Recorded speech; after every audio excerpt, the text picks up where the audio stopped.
32. Saya Jaska Maulana absen 20. Saya Dian Muspita absen 9. Saya Cinta Meolole Putri absen 8. Ini yel-yel kami. Kita Dari kelompok Wirabima yang pemberani dan juga dahsyat, yang ingin tampil dan presentasi. Mari dengarkan kelompok kami.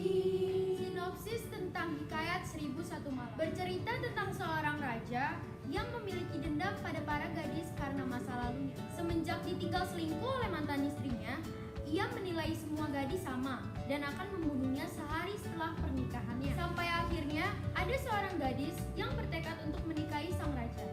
Setelah menikah, saat hendak tertidur, sang gadis meminta izin untuk bercerita sebelum raja menghukumnya. Hingga sang raja melupakan hukumannya karena ia terkesan dengan cerita yang diceritakan oleh gadis tersebut. Dan raja pun sadar akan perbuatannya yang tidak baik. Bahkan ia mulai menyayangi istrinya.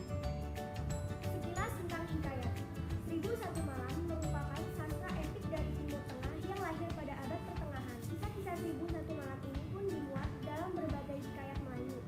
Seiring berasimilasinya budaya Persia dan Arab dengan budaya Melayu. Ciri-ciri analisa karakteristik Hikayat 1001 Malam. 1. Anonim.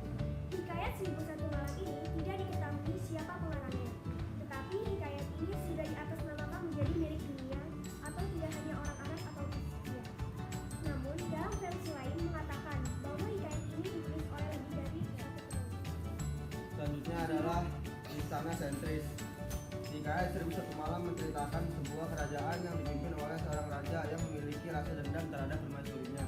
3. Bersifat statis. Hikayat 1001 Malam diceritakan oleh berbagai versi namun isi ceritanya itu tetap sama intinya.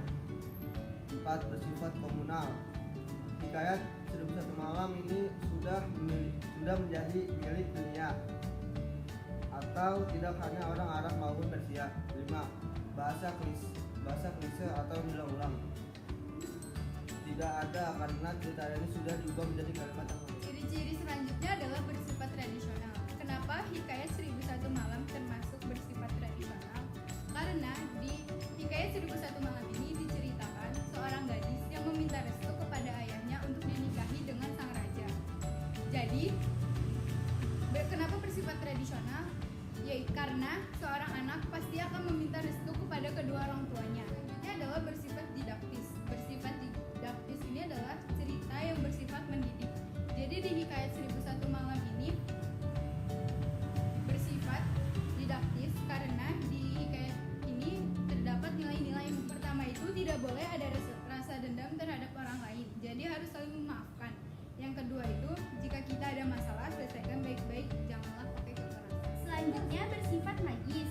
Dalam Hikayat 1001 Malam ini mengandung hal-hal yang menarik. Contohnya saat dibunuhnya sang istri oleh suaminya sendiri.